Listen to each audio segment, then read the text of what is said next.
single Zongo community, and I'm telling you this, we will not get less than between 85 to 90% in the Zongo communities. Yeah, because Southern Zongo and Northern Zongo are the same. Almost the same. But look, because for Zongo, you see, Bobie, Zongo. When you say who is a Zongo, you understand what I'm trying to say? Zongos are people from other ethnic, what is called groups, or from other ethnic regions. They're from the Zongo. When you go to Nima, it's not only the Pepe people that are there. Yes. They are Igbes who are Zongos. They are there. They are there. The Oti people are there. Exactly. So everybody's a Zongo. But don't say Omoka. But it's only that we are majority. But in the Northern Zango and Southern Zango, what is the meaning? Oh, the same thing. They're the same people. Because we are getting some figures here, which is showing that the Southern Zongo, while the Northern Zango is declining. Where did you get it in terms of numbers? No, I don't think that is true. I don't know where you're getting this from. I don't think so. And we're very strong. Look, I mean, you saw what happened when we launched our campaign. Look, when we launched our campaign in the northern region, Bobie, look, it was a very good day for the NDC. They were not rented crowds. So, you understand what I'm trying to say? They were people from the metro, Tamale, just central Tamale, not this type of Bomia rented crowds that they go and bring them all over the country and they come and fill up the pitch or whatever. No, not at all. I don't know where you're getting that figure from, but I think it's a wrong figure. It's wrong. We are strong. Believe me, we are not declining. We only declined a very small percentage. That was from 2000. But we've maintained that 85%, 87% in the Zongo communities, and we're going to do better this time. This time around, we're going to do better. The issue about this year is about message, policies. And they want development at the end of the day. What comes into their pockets too? You know what I'm trying to say? Yeah. If the hardship is eased for them, they'll be very happy. Look at the Hajj fares, for instance.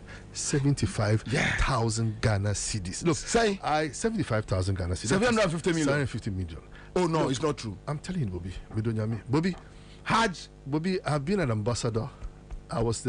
My second term as an ambassador was to Saudi Arabia. The first was to Egypt.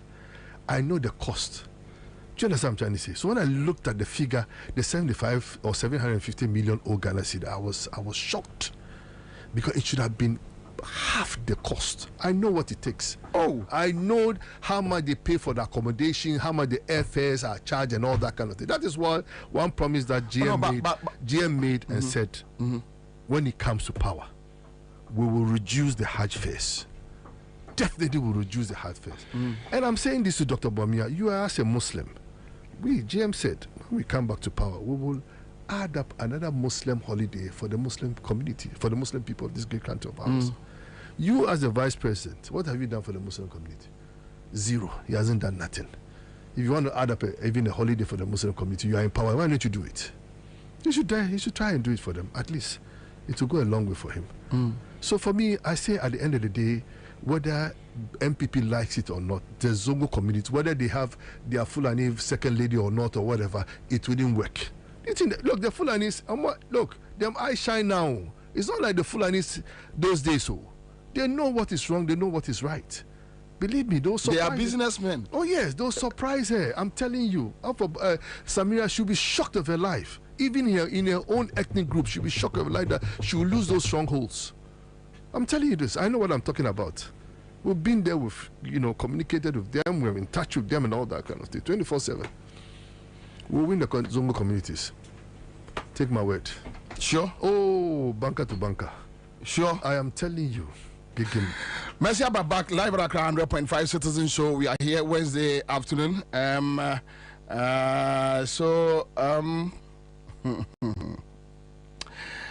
One Chris Jamfi Boatin says, Bobie, what Uncle Victor and his friends should understand is that the Akufo-Addo-led MPP does not play conventional politics.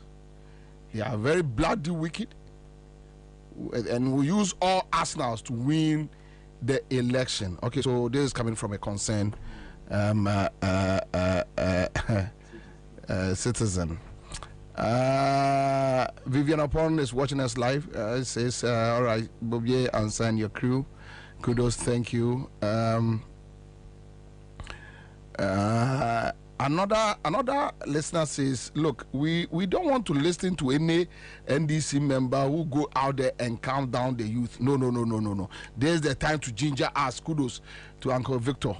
Okay, so we have one listener here, but Messi back in the studio. But before that, Mame Enkai will say CM Jiska achade star 413 hash star 413 hash. Bomodia na ene Wednesday ejo die ne kodidi. So about star 413 hash no. Obon say edo beko so obe follow eye process no nti edo beko saa kodru ba bia udi a obetia ne kunkron na che se bibi ababa betom say auto 5 cedis a raffle, so you can win 500 Ghana cedis, 1,000 Ghana cedis, 10 million and now 5 million. God I heard you now when you're 5 million Charlie, at least when him say and as I say so there Ghana and quite country yenye your salary nye weekly and so every weekend biano people are buying light, paying water bills, going to the market to buy stuffs. And I tell for the past 2 days, me say omo ebo se social media there tomatoes bo aba form. So when you promise me that offer budget acquire PFG idea ni nyina say seasonal crop products ni be year free. Then as people we are not waiting for tomato season. When to me anye. Some way a time across the country yet tomatoes. So obviously say tomatoes ebo ba for more. You know, no big deal. Where we want to see the success is when any tomatoes harvest time. But you bet me tomatoes, ne born a war from. That is what the ordinary Ghanaian is talking about. Anyway, and me say a star 413 hash. Me pacho say me first winner bar. Na wami awani ayo amame. Top chocolate men can't Ghana for say. What they year chocolate spread, a year de fat brudum aba. Na enkodane pepa. Na no so add the ye. Enti sa de ma akoda anopa odisa wonya energy. Na oko school dem ekosua de ma ne ho todo. Enti no si enka enkyere Ghana for say. Top chocolate differs. Esan a year chocolate spread o me dia benti. O ma ye no in different forms. Na say crowd o ma ye bi ti say toothpaste no. Enti akoda no o de edit to broad so ma no a. Eya no mo ni jipa. Afei o say top chocolate 3 in 1 chocolate drink ya wo de aba. Ye no so na no so na de say. Enya asem kuma. Na de wom ne say wonhia asikyire na wonhia milk. Wo ma ye bibia de afra woti ano a. Wona wo sene no. De wonhia ne nsuo hye. Also from 0243 033 033 onsa betumi aka wo mo ni titru ne mo a mo pese mutu no dodo na mo de ko eye adwaman so Royal Chapter Property Group Limited say afa yen kanche mo a mo te ben teacher mante ene mo a mo pensase wo teacher mante eben insawam neba teacher mante ensase ho dia eye Royal Chapter Property Group Limited wo mo na edi first omo etiti asase no 70 by 100 35 by 100 ene de keka ho ne bo ne da fam pa ope 2 and 3 expandable bedroom houses ewo teacher manta ombetumi ama obi ni tua no bosumi nsia na watua eye outright cash price e de ato de aka no no mama eye payment plan na odi tua ne nkakra ompe we na apede nsuo anyinama hoden wo matwitwa eye ka akwai ato kama tinye sa afi no obidu kowuram bia ni mesre wada osifa on be shema. All right, one more 0256515862. Now quick comment from Alonga Osman says, Bobie, what Alaji is saying is true. The Fulani people in the whole community at Nana Krum said they are not voting for Baumia. I am a Fulani and I live around Nana Krum. Okay, so I don't know where Nana Krum is, but this is from Alonga Osmari. All right, so thank you, Alonga. We have other text messages coming in, but Uncle Victor, yeah, cover your last part. You know, we are talking about bread and butter issues.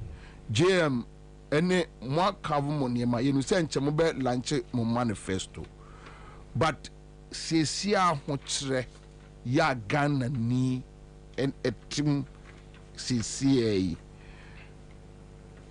Yetie hope message Eddie Frimo. Me a bebuna, me pesa me te asema ebe mama was okay. So obi ekura me future moi obebwa na me future Ansah. And these are some of the things that I'm up for person or multi more message to Ghanaians. More message to Ghanaians. You know, your policy, you started, you know, 24-hour policy, no? Yeah. It is meant to give opportunity to Emebu especially. So we're trying to get private sector companies to sign on to that type of because we will give them incentives. Reduce taxes, good security, and a few others, so they can engage more youth in employment. Because it doesn't make sense. In fact, only because it's not sustainable. And to woman ejuma sebio okwe ejuma ba, he feels like a man or a woman, depending on what job it is. Say unya emma obi set up factory. Nasa na jukwa omo say knitting po na deba omo ye, you know, emma mu something fitting the man na ngiti. Nasa wo even hundreds o factory ebi ejuma no pa ebi ejuma anajo ana you know, you see that everybody gets money, he gets paid good money.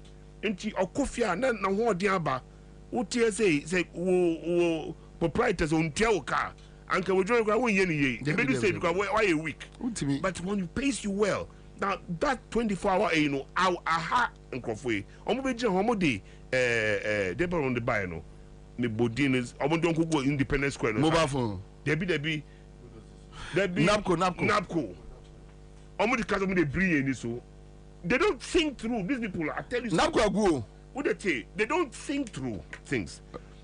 Nana Akufo-Addo, UK interview, UK. I don't know whether Al Jazeera and BBC hard talk. You be sano, SHS. On Shaka.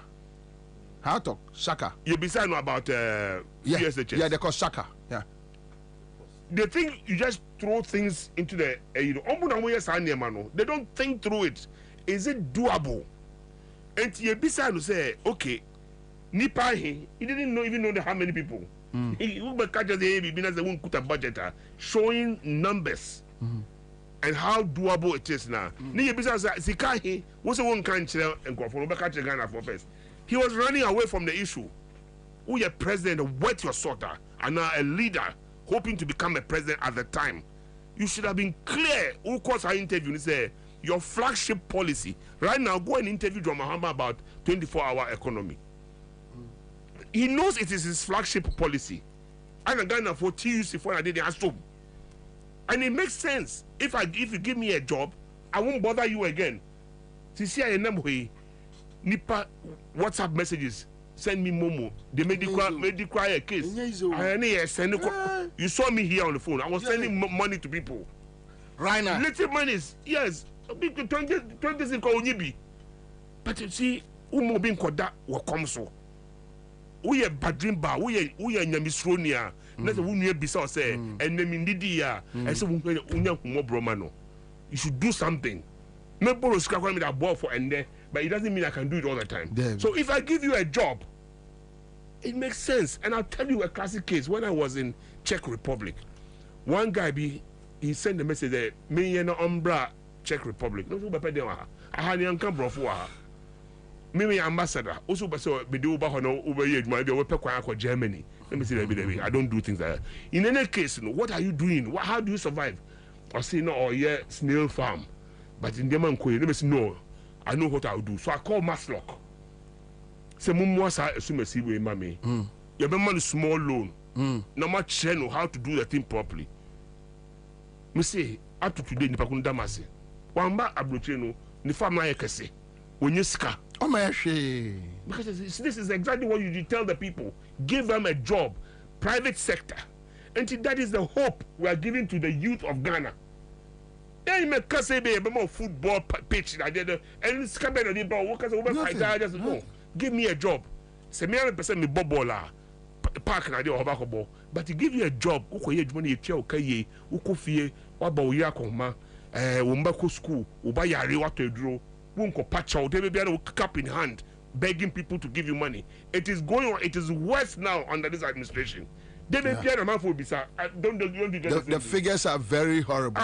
They may be they're asking for money. You see, I don't blame them. Only be on by day. But I mean, one say when the finance minister, on town hall, they know they have the statistics, the figures on unemployment.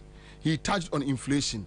That inflation normally say 15% we are incompetent. Now they are praying. Airborne say by the close of December they are back to 15%. They are around 22. Even Data Bank, new research say. But why should somebody believe these people? But my point is they couldn't tell us.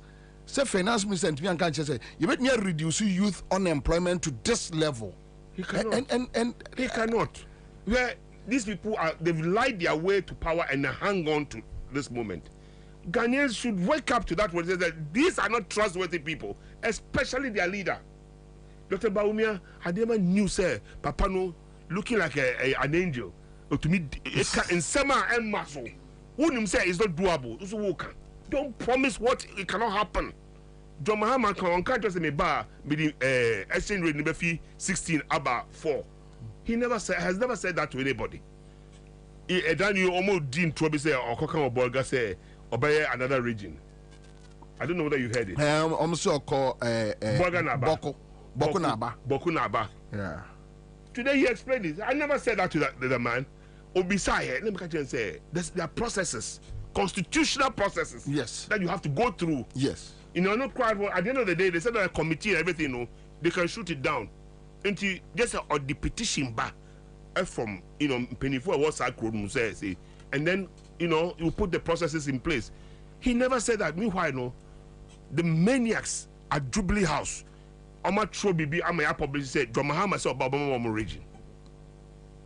Some of these things, Ghana, these people don't care about this country.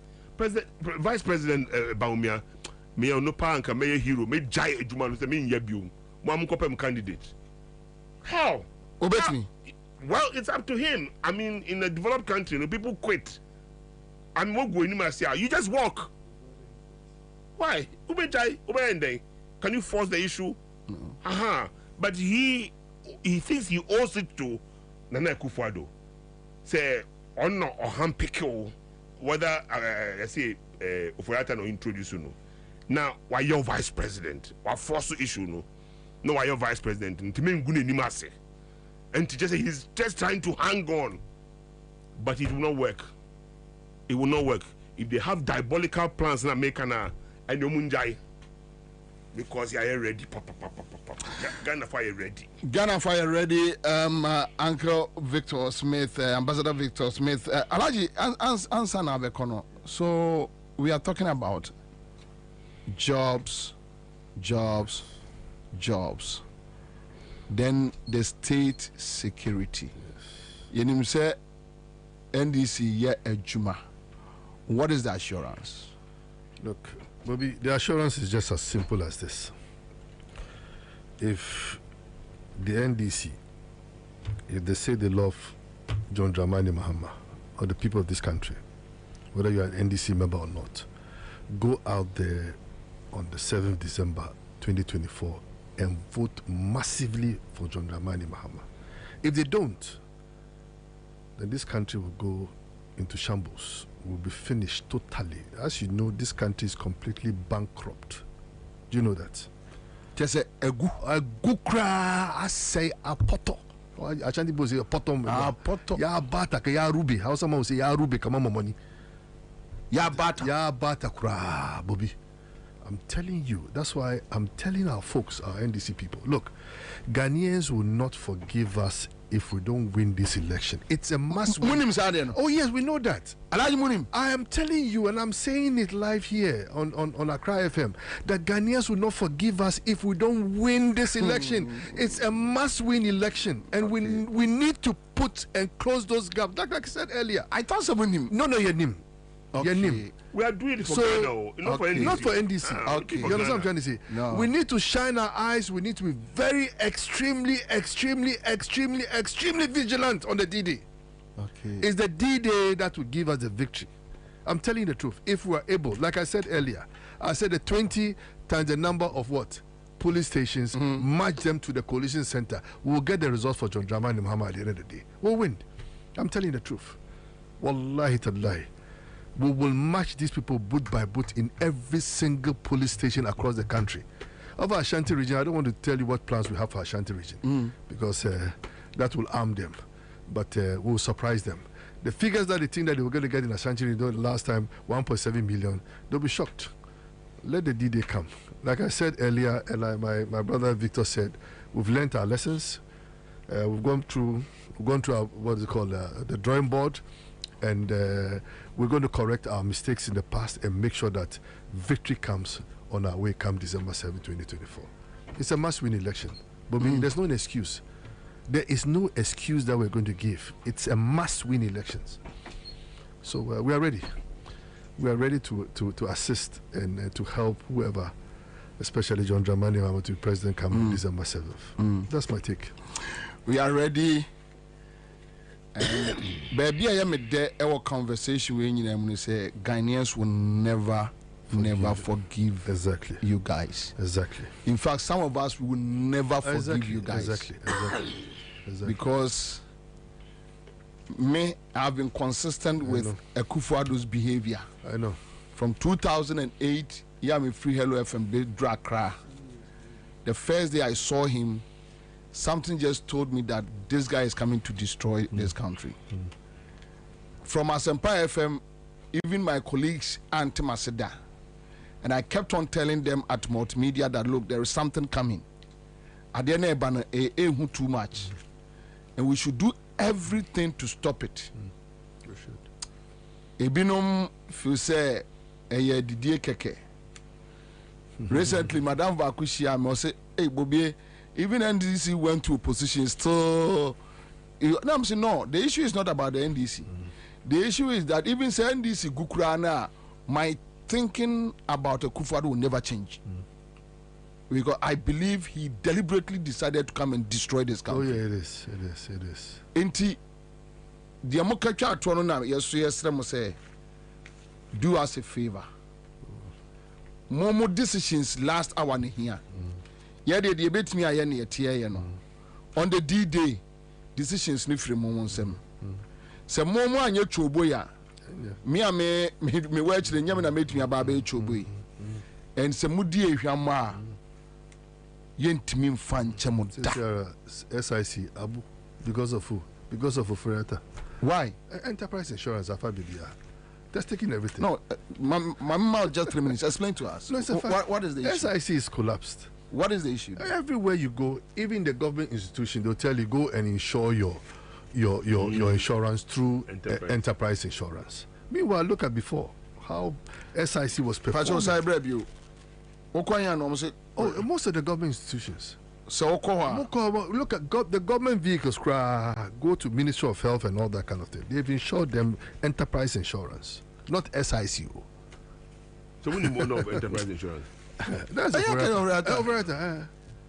So you can just imagine, my brother, they are there to loot, share, loot, chop, and we have to stop. It has gone. Everybody knows it. That's why, look, Ghanaians, like I said earlier, Nkrumah said, Ghanaians, they trek slowly, but you never take them for granted. When the camel gets angry, you can never control it. And this is exactly what is going to happen at the end of the day. Alaji. Thank you. Yeah, that's be brace here to Safro. Wama Ghana for any aji. Ghana for say. Vampire my pa. Yes, you go so. Vampire my pa. Yes, you go so. You go super. I can Victor.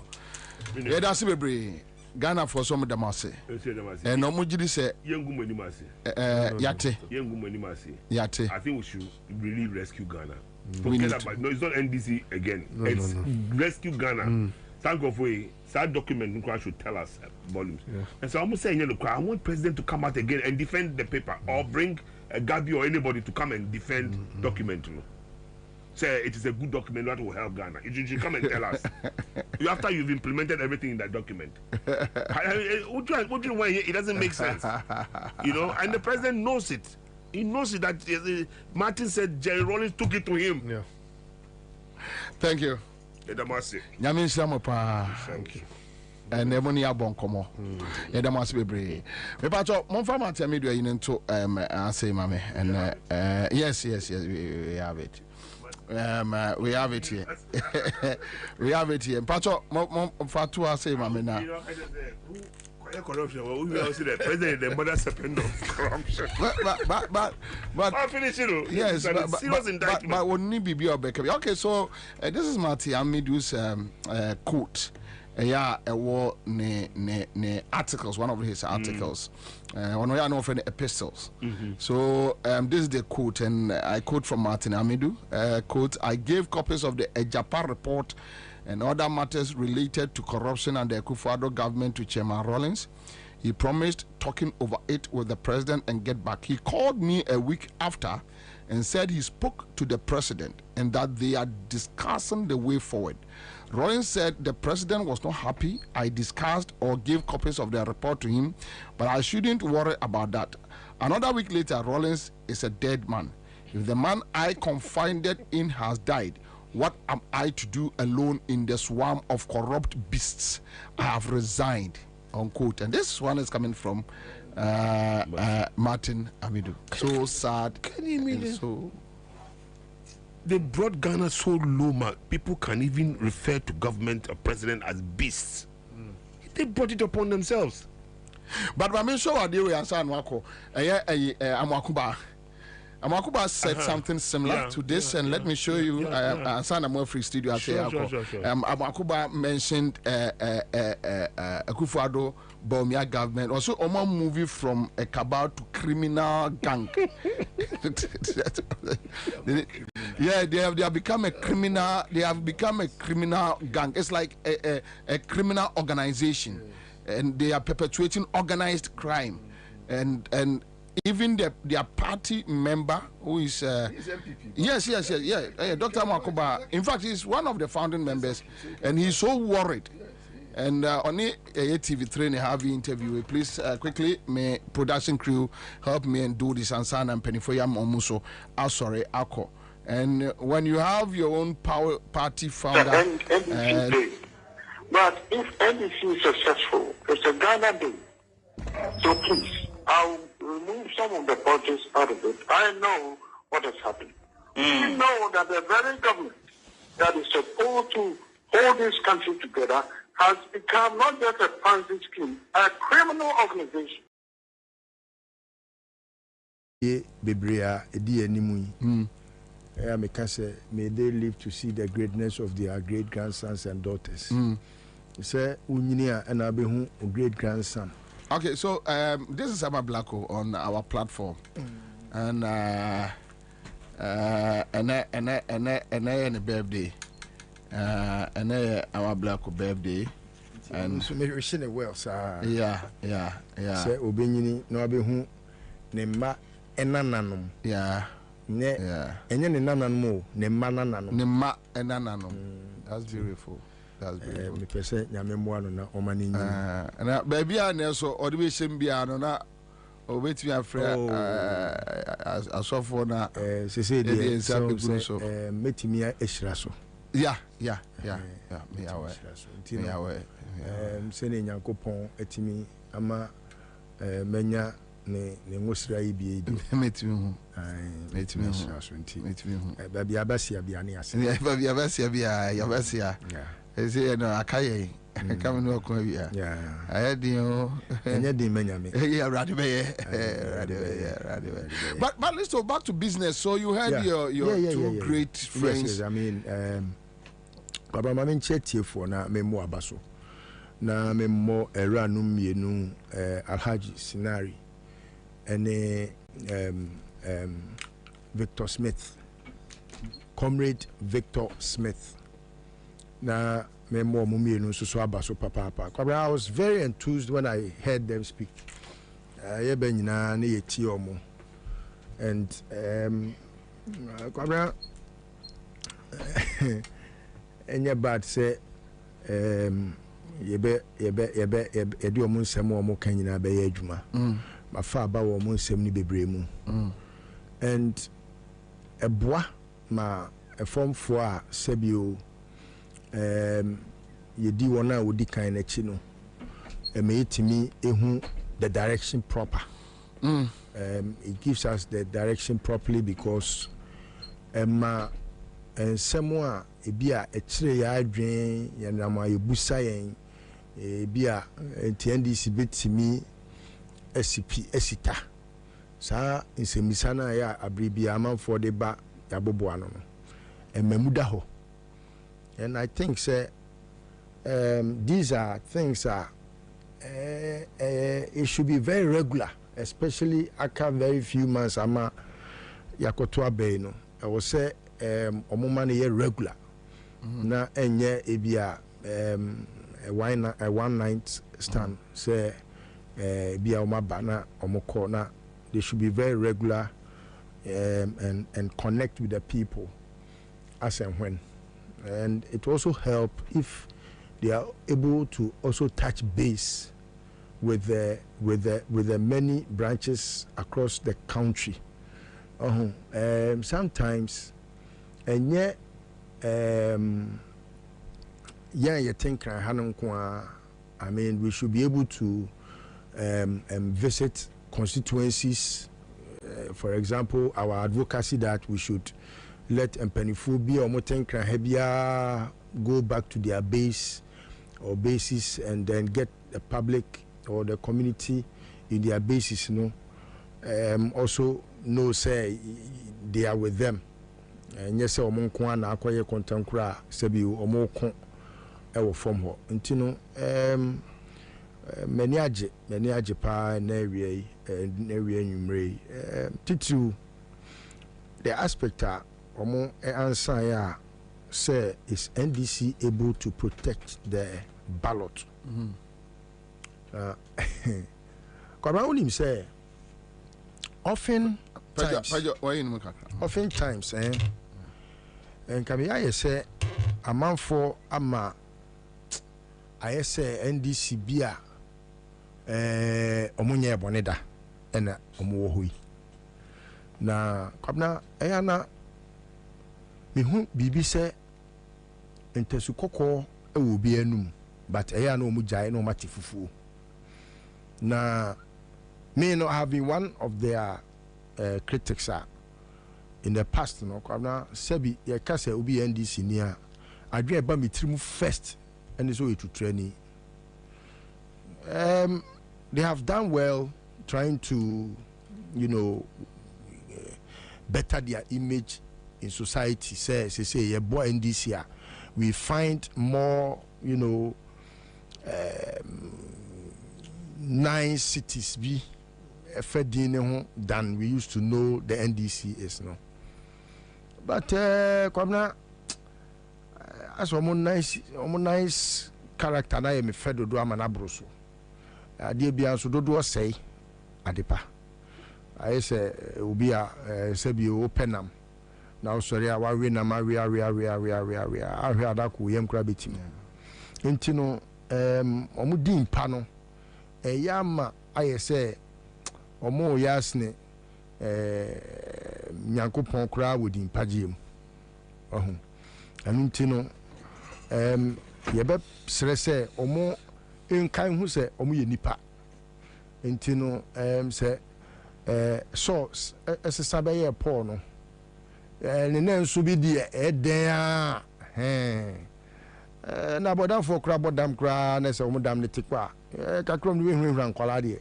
Yeah, but you heard Brian Champon and Victor Smith's response. Yes, it is clear, but I'm saying, say, it must be encouraged. Say,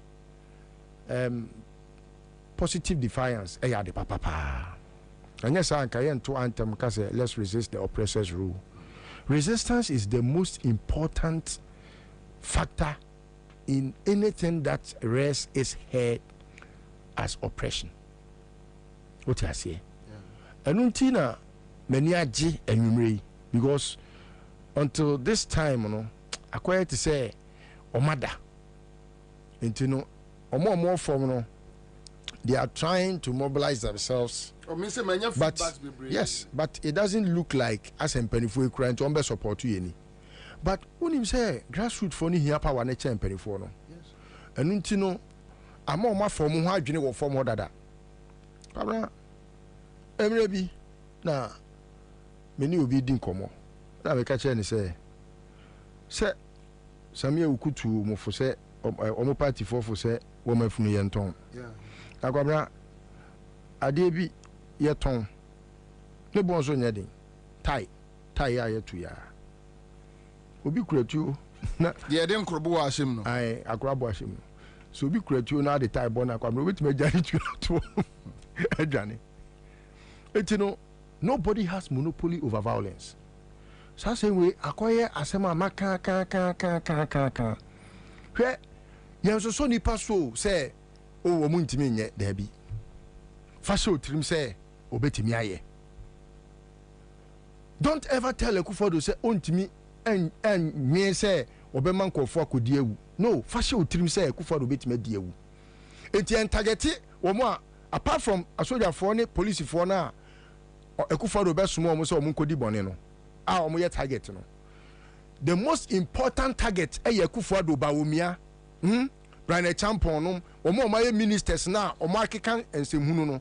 Yeah, omo pese omo ma violence eba no. They should be your first target as a political party say. Ube preach it to Onkofo a omoye party ma say they should be very violent when they meet violence. It's important. Yeah. Any question we just say wo koka kire party ba say there be your ball cry for hama no unya kwasia. Catcher ne say violence it begets violence. Enunti no enwe no wa me ye nku busuani no amese party fo ayi say yemra yi yempa yi aba. Ma onu na oba no na busuafo Anthony Funada ka no mu nkosie no na yen kogyawo se wo ye ne to tai ebo no na nani epaye e na wafa mu ewu ye na omo soma asojafo no so omo meboye no ye ne ye bo omo e ma asojafo no kura mpo omo wuye ana posifo ni wuye enu nti no ye pa mo chaw na party fo adi manim na yakwa akosra busua ne se ya onim de am ya pa with the okay na make bia to onim de am ya pa say kronfo aba me fie aba wia me yes ena metia mu kronfo na kronfo no ama me a metimi fie warning yes say oya mebo ai me sa de beko ade kro na mawia no me de beko ya de o man ama wo wia ye wo na mawia wo no wo sa ye de kra me sa ba be wia break the 8 na se kire ai oya mebo no ma se be wia so me hu Brian Champon say me hu Brian Champon you know common friends be and ye share recently also Brian you know ye dipa ba ko ba any ade na so minimum so ye ko ba but you see se me hu say Brian kra microphone mu e ka sa asem no fine on microphone di nkomo say eja ye keka no o ka bia hwe but you see you na wo ka no oni mo bi a hye ne kutupa and you know you don't give such statements room to fester yes because obeka so ye keka na meka bi but na was obi kutupa because you believe say MPP for nam no more threatening crofo omo na nka sa menke so mo dwane se dem no oh yes they are threatening people so they are being emboldened by the fact that on say Kwabena a leadership what you say nipa akwai te say wudi odwan baako edi jatabru anum anim what you say now so we say omo hwe omo kandifo no omo nsua no enti no matter how omani eden omo ye wild they would always want to operate say okay your penny and my go ahead yeah nyahwe what you say now contrary to that no me who party people are omo ye they say lions or tigers or in that category of the cat family wild cats wild you know me who party for omo te sa omo dwen say no ye penny on kase yenye bibi party nso so no ye ne yede ne ba ya ono ne Professor Mills o mabema ye din hu aye atie but ye ntena ho ma ye nya hwe han ma opani ni behavior yi emma ye mfa election no ensa nkonkoche enu nti no ye be se enkraman ya ye Pentecost elder na Pentecost apostle fie obedru ho no onim say Holy Ghost na bo ne ho ban yes then so atro be way of dogs it yen no sana me mehu party grassroots no say any kwan say ye tena ho say ne omoto nwom no say we no go say that make them fool us every day no any kwan say ye tena ho na Akufo Addo a ono akogina simpie so say ono be hand over to Bawumia ni din wa Japamu say ono ne ba be di na ade say ne be ya obebo abusuan Japade a o mawia Ghana Japade o mawia no obebo ho ban no omo ntena ho ma enye hwe han nti no media me madwen me say we should encourage the grassroots to defend themselves because defense no offense defense is not an offense. Sitting on the fence is rather an offense. Can say you defend your constitution. Yeah. How do you defend it? Yeah. So koto say obi butu yere kraso. Na wo kretuo na de bona. Unim say emra no be ma we franwra. Because you have defended your right and yourself. Self defense. So uma ye kun wie. Now say me pay justice. How many people were killed in the last elections? 8. Have they even filed for justice just in the name of Saudi Yenya Krana Enya to say ye bibi keke? Attorney General na no say ebuano. When we so akọ file bibi. On file it. Because who ni say enyan bi na aso mu awu. So tie o say wusu. So I was saying ka omu kum mo kra. Na wakọ ballot paper. Carlos ahenkra ne nam ho. Say can this your party na nka yenim ne dada na. I was saying ka Carlos ko mati na bu ni kom. And it would have been right. Per more vehemence, the assessment of how any pair in an election, no.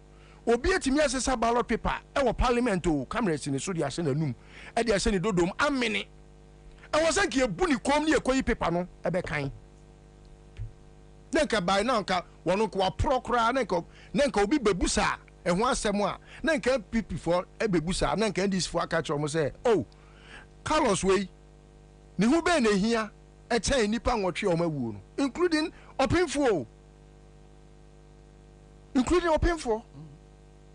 It NDC that we knew now your bomb machi say omo to travel no na de omo yas ni nyame ewo asumdue pemu nti omo nsa enkofa omo ntuma godada no emfra no David I think David those are the issues are not Victor Smith raising it many aje ho pa but as I say Victor no he say no why penny e party mu no why penny society enti no as a free France semnen to makakra oh enu na me de me ne nya adwen ti na me like what oh free france ma omo nwen say omo te ho kwa ne ne oma no ma me de e wo say wo ma ne ye clear say party for entwem obi mekun bo ho ban kunu bi obe oba no bo trimu po say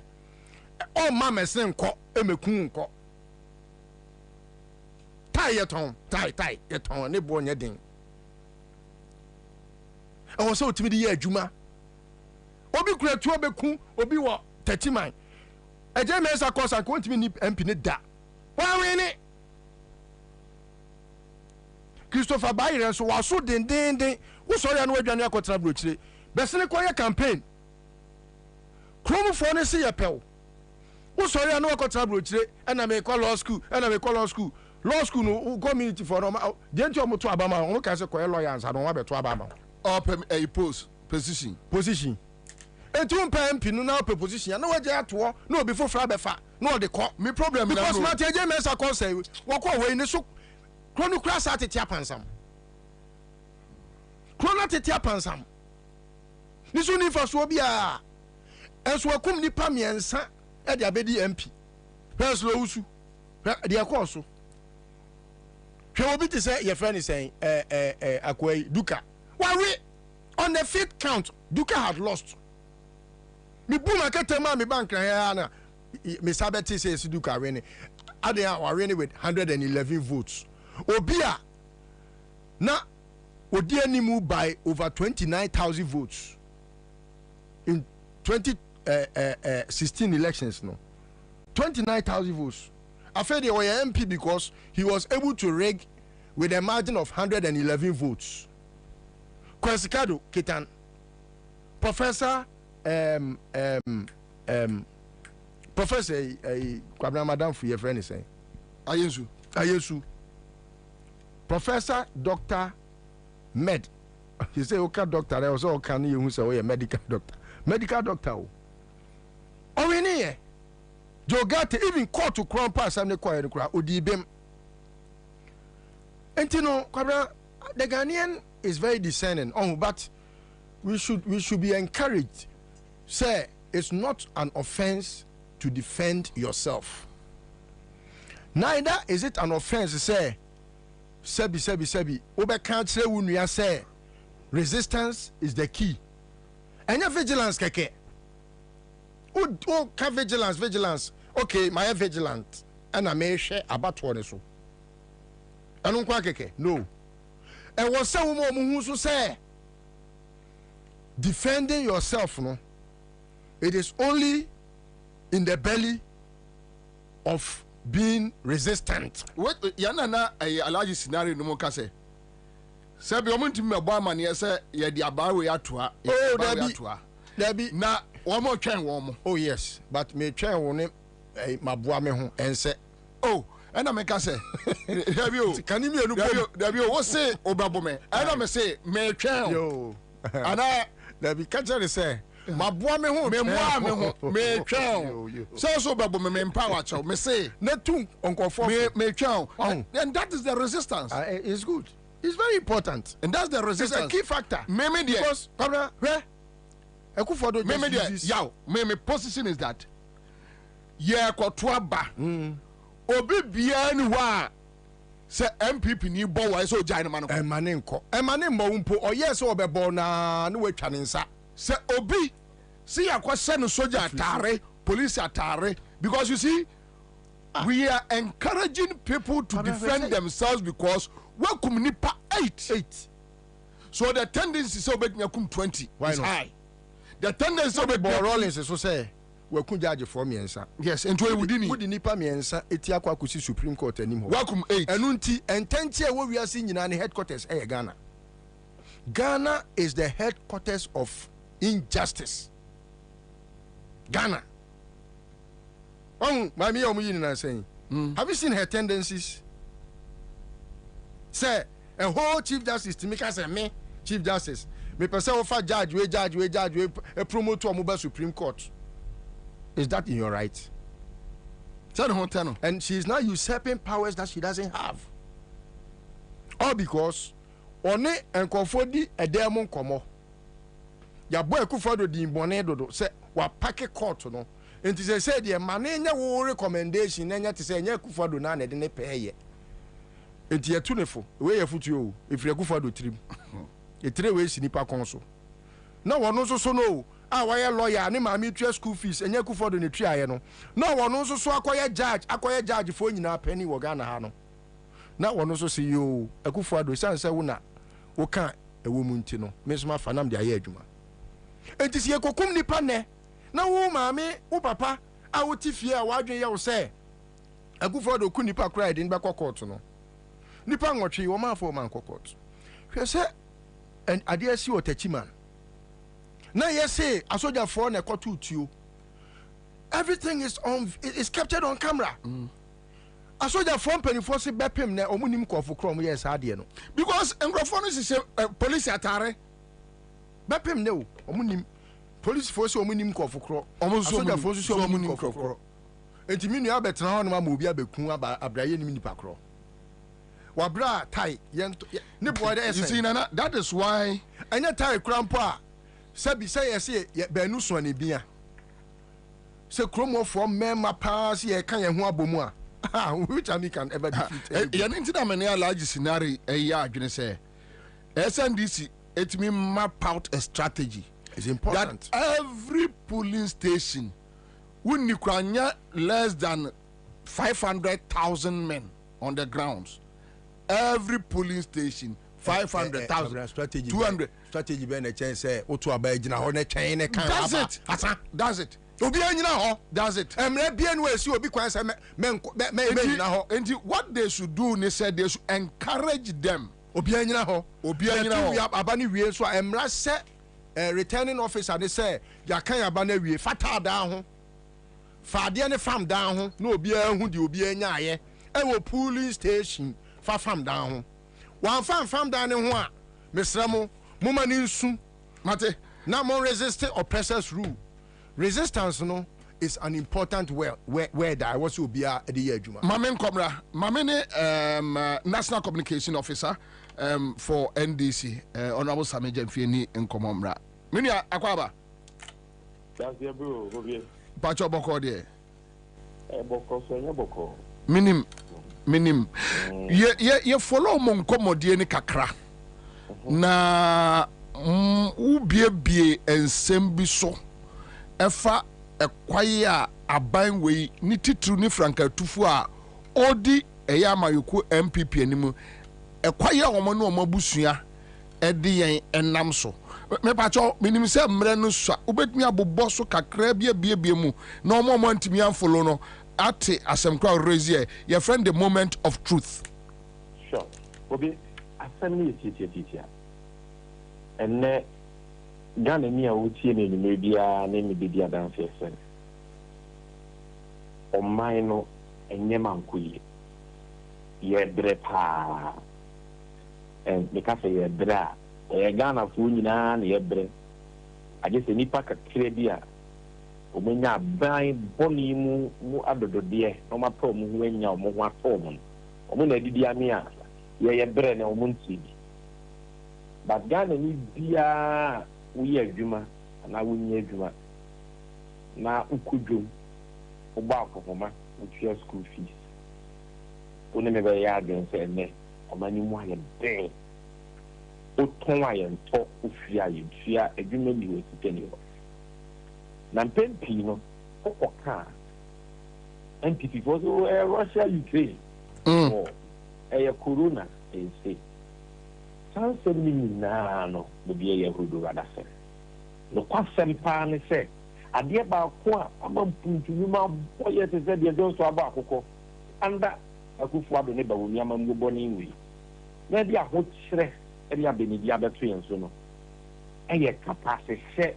dream proye seselin kumunya kankan ne krono enu ne ikunye because on mine yesika kakra ne agapade kakra ye wa e wo se bogu ban ne de sele fata na o manfo nyina nya so mfaso no ni pabonefo kakra bi adi akintan so obiori se they have hijacked it and omu di sika ni nyafu and na ye de ye bre and na ye nkomo na ye di ni nyina ne tofa bomu nie because media and e kata se de toye no new angle bia Akufo-Addo ne Bawumia de aba no e ya de bia your friend no so soft contract.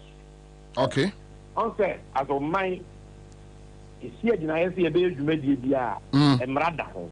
Emra ne se ye mamu na obi bia obetumi aye se adwuma no se ye kwan se ye school se ye hospital ye pese ye and goods and services bi ne pese ye supply no. Emra ne se bamu na obi obetumi aye bia emeprid na de obetumi aye ne yie na ne bo wo form no ye mfa adwuma ne ma no. So the lowest bidder wins. But Emrana my kwan say, e so dey na so yen chen bi asi. Ana o man na kwa huhia bi mu, ahihia bi mu a. Ye ka say ye makwan ama nipa hodo pi ya be pre adwuma e be ha. Nti ye no no de yetimi e de ma adwuma ye so. So that is supposed to be an exception and not the general rule. Say, and Mara, you want to say you are yet be and 10 social in one what you using to.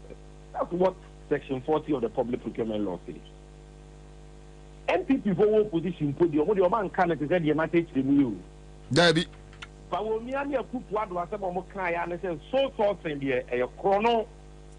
A buyer or your so sourcing the ano or your so sourcing now the oil and say or minor chrono because we used to sourcing. And more minor boka. Project I was here 1 CD no. We any so source here. About 1 of the 10 CD.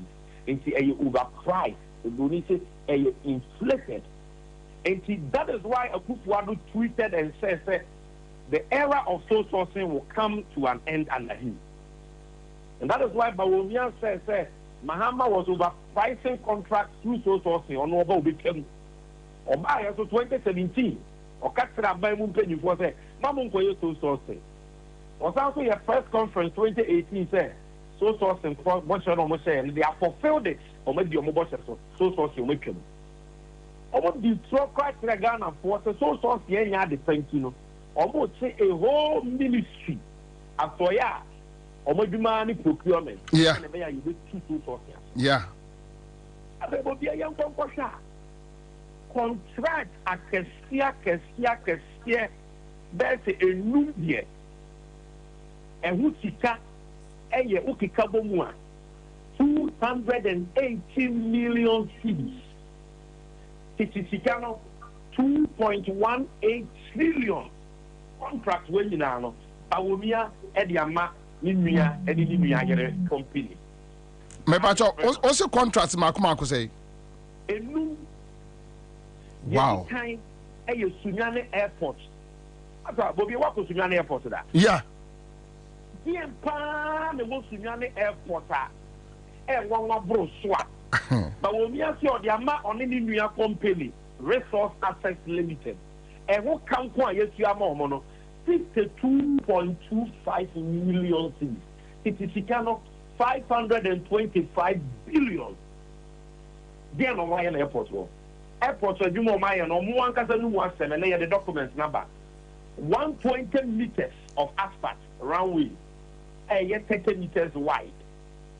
And then you see what you cry here for her terminal or my plenty and dino. And teachers en room America 100 in room 100 meters in po. En room plane the point I not plane. They said become 100 meters. And that may see one almost my minimal renovation, your my answer my plenty dino. And they are packing aeroplane, so now they are putting plane back on your packing or I was not portals for almost over 60. And no one 525 billion. Our contract is you are the Bawumia so sourcing. So sourcing now Bawumia can't say not the tax. And your chrono or Banua became no dinner simply to cast away came to us here. And no net year ababaya the normal on any new companies and then this is a contract like a Siamasa. The way they have inflated the contract no matter aside Sunyani Airport, Ejuma Trokan or my ID secretary 5.5 billion through social sources. Bawumia stands for Cocoa Rose. They call man Nimiano Crabako. When you do and who sika 83 million cities. Sikano 830 billion. Nimiano sources. The way the Auditor General have done sending most to call for you. And then you can kind Auditor General's report. Performance audit reports on Cocoa Rose. Cocoa board and mark Cocoa Rose project 266. Emu 175 for the sole sourcing 87%. A buyer whole position sole sourcing your chrono baby to appear. 87% of the project now. Now you may Etiama Bawomian Auditor General stress ticket because the car years are final. A 3 times higher. And kaya Bamu and competitive tendering now. And Ghana between save over 60 million out of the 800 out of the 83 million. And see, Bawumia Yadena Shayabukata 3 times more the price according to Auditor General. I know I see acquire one kind take Yabako and Krabako, Sunani. Now so 83 million. Matter last year on Kwamba Womian you can 83 million. This now so road contractor a bono ya inflate you. Now and even competitive tendering project. 5 years ni, 8 years ni, 7 years ni, yen tuya dika. Ebi koje bank besia. E wuti wona wi o mutike ni na wi.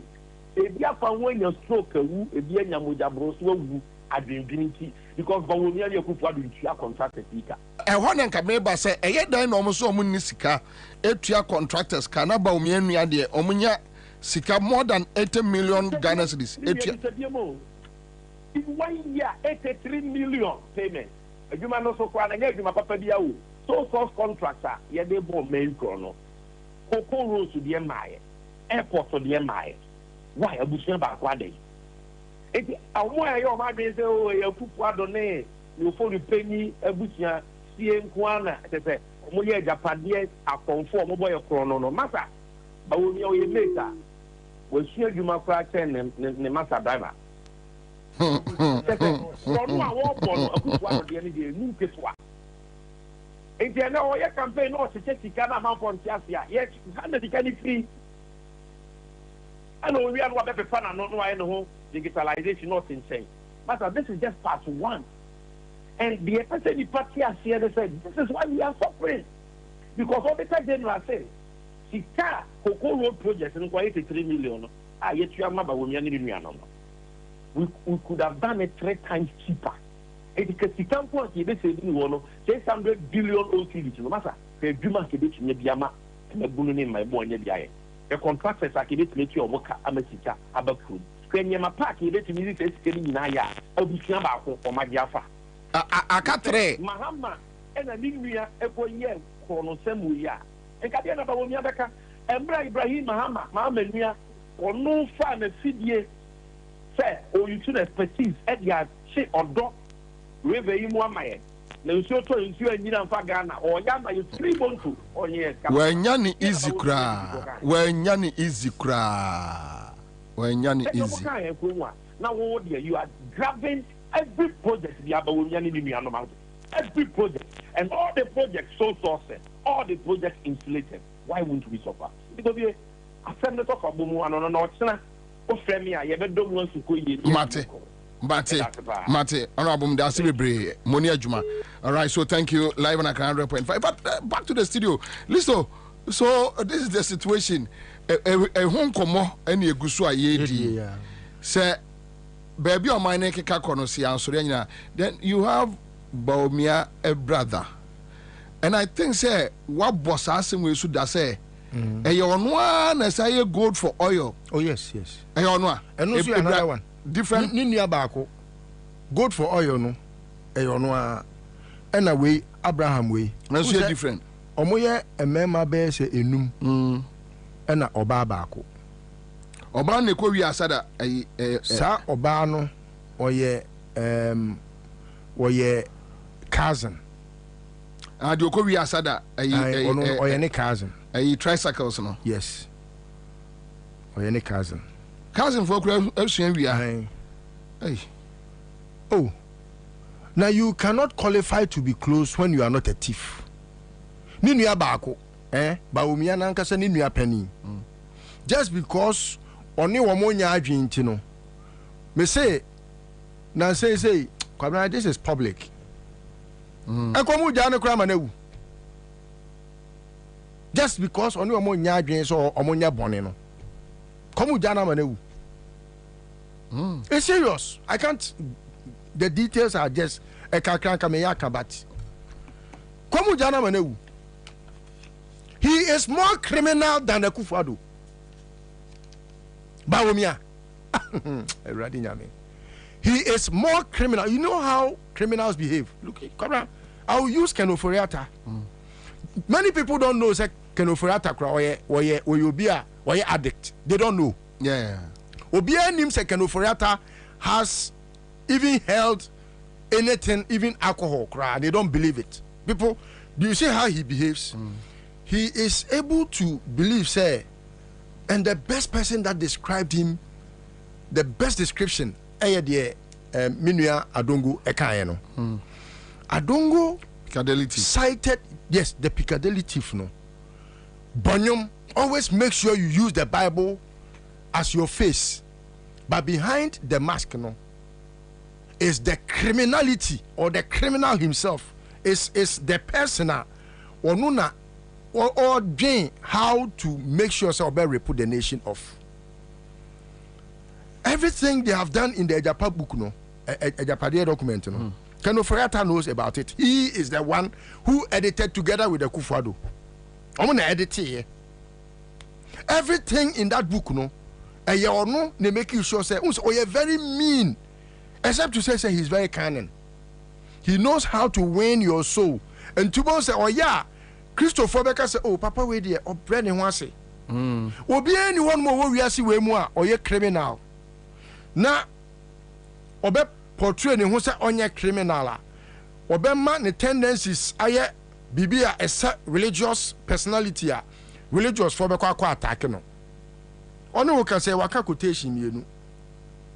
But wo mia pensioners and a pensioners amo mawu wasa wo baby aye ton funadaka or baby aye mochre or funeral grounds uwu a ye de obekọ ho transition ne dia transition na wo hacho no Kenoforiata dia na nti wa ma wanwu a bede na wanya funu sika di what you say odidi wo na ka me di sika akoto your friend is saying aban futuo me di akoto futuo mkra na wo aban wo say o pe bosia nam si yo aban de me bone besia me sika anyira enti me lifetime savings no me di ama aban say aban je na fa bo wo ho bra na da tv ni adon na ye na o man ho donti na kire bi unya sika wo de ma de ama me onu sa nipa kro na odi ne sika bo aban besia no Kenoforiata hwe na nim sa wo sika no mi nya bi ntua ma sika ne wen so e hye ne pass because our first sika na anya o ma we hu adwuma Kwabena, I have told you sir they cannot account for 10%, even 10% of their accruals from 2017 till date. They cannot account for 10% of the monies they have accrued over the years. They can't. In fact, any auditor that tries to audit this money, no, and come close to 10% of expenditure, no, will have to be audited the auditor must be audited. They cannot get up to 10%. 10%. They have not spent 10% of their accruals on this country. And Kagana ye krabeshe. The whole of 2 terms of Mahama Mills and Mills Mahama Emisata, no. The 8 years, no, they spent about 248 billion on Ghana. Akufo-Addo nyandru 8 years old. Sisi amino kase some laws are pending in Parliament. Yeah, omo pese ye pass him omo no omo. But they have crossed over 981 billion. 981 billion, no? Kwabena, omunche the 10% of 981 billion, no, which is about 98.1 billion. 98.1 billion. No, omunche how they have expended that money in this country. They can't. 10%. So the amount they have as stolen money, over 90% of the 981 billion. No? Kwabena, is that not a national security threat? It is. If Nipa Bobie is almost getting to 1 trillion, 1 trillion, oh, necessarily, we're keeping more than 90%.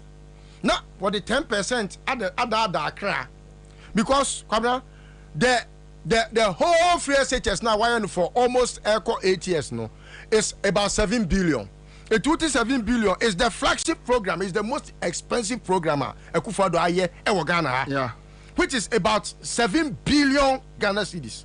A 2.7 billion free 98.1, which is about 10% of the accrued monies over the years. What you free more? Ebeka 91.1. Shedi be radio station kra. Why ne betie 91.1. And that 91.1 no, so your calculation, your arithmetics ni ya. There is no flagship program ni board in free SHS.